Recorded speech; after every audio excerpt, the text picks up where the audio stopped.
You know, we usually think of populism and America's westward expansion as two totally separate stories. But what if they're not? What if they're actually two sides of the very same coin?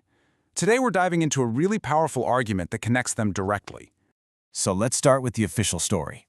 Back in 1830, President Andrew Jackson stood before Congress and called the forced removal of indigenous peoples a benevolent policy. He said it was all leading to a happy consummation.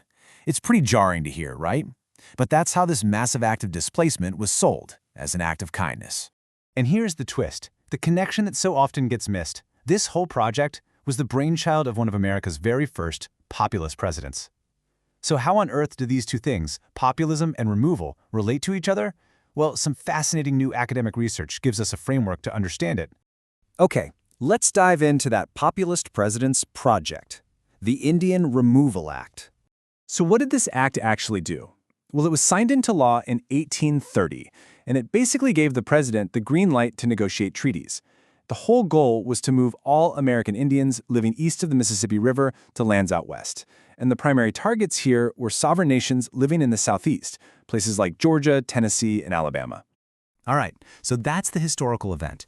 Now let's get to the core argument of our source material, which really offers a new way of looking at all of this. To really get what's going on here, we need to have two big ideas clear in our heads. First, you've got populism. That's a political playbook that splits society into two camps, the pure people fighting against a corrupt elite. And then you have settler colonialism, which is all about displacing indigenous people to build a new society on their land. They seem like different concepts, right? But are they really? And this is the absolute key takeaway. The source material we're looking at today argues that these two forces aren't separate at all. In the American context, they are deeply, fundamentally intertwined. You can't really understand one without understanding the other. So how exactly do they connect? Well, the source proposes this really neat framework of 5 shared logics that basically act as the glue between them. And here they are. First, you categorize. Then you subordinate. After that comes dismissal, followed by authorization, and finally, defiance. Think of these as the 5 interlocking gears in a machine. Once one starts turning, it gets the others moving.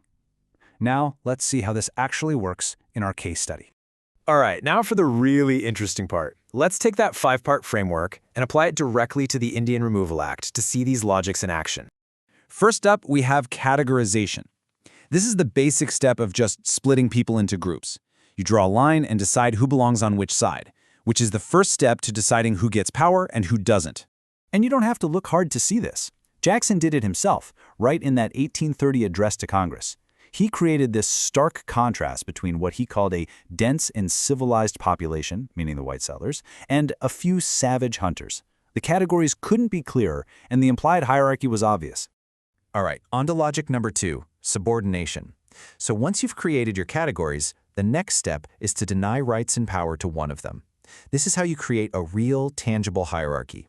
And this wasn't just talk. Not at all. It was written into law. The state of Georgia, for example, passed a whole series of laws that just systematically stripped the Cherokee people of their rights. Suddenly, a Cherokee person couldn't even testify against a white person in court. Their own tribal leadership was forbidden from meeting. This is subordination in practice. The third logic, dismissal, is a little more subtle. This is all about making a group's claims, their claims to land, to their own history, to their sovereignty, seem irrelevant, or maybe like something from a bygone era that just doesn't matter anymore. And again, we can see exactly how Jackson did this. Just listen to his words. He says, "Doubtless it will be painful to leave the graves of their fathers," so he acknowledges the pain. But then, in the very next breath, he says, "But what do they more than our ancestors did?" He's basically equating their violent forced removal with the voluntary choice of white pioneers to move west. He sees the pain, and then he just dismisses it. Logic number 4 is authorization. And this is really the flip side of the coin to subordination. While one group is being legally pushed down, another group is being actively lifted up, being given special powers and privileges. And we see this written right into the laws of the time. Land laws were literally changed to explicitly benefit white settlers. And let's not forget who was voting for Jackson in the first place. His populist base, the people, were almost exclusively white men with property. The whole system was built to authorize them. And finally, logic number 5, defiance. This is all about pushing back, resisting established rules, and challenging authority. And it's a logic that can be used by anyone. And this is so important to remember. This wasn't a one-sided story. The Cherokee Nation showed incredible defiance. They didn't just passively accept these unjust laws. They used the American legal system to fight back, taking their case for their own sovereignty all the way to the U.S. Supreme Court. But here's the tragedy. Even though they won in the Supreme Court, President Jackson basically ignored the ruling. The political will just wasn't there to enforce it, and so the removal went ahead, resulting in the forced march we now know as the Trail of Tears. Of the 16,000 Cherokee people forced from their ancestral homes, 4,000 of them died. Think about that for a second. That's 1 in every 4 people.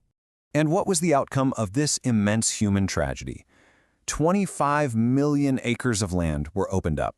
Land that had belonged to indigenous nations for generations was now available for white settlement and, crucially, for the expansion of the cotton economy, which was built on the back of enslaved labor.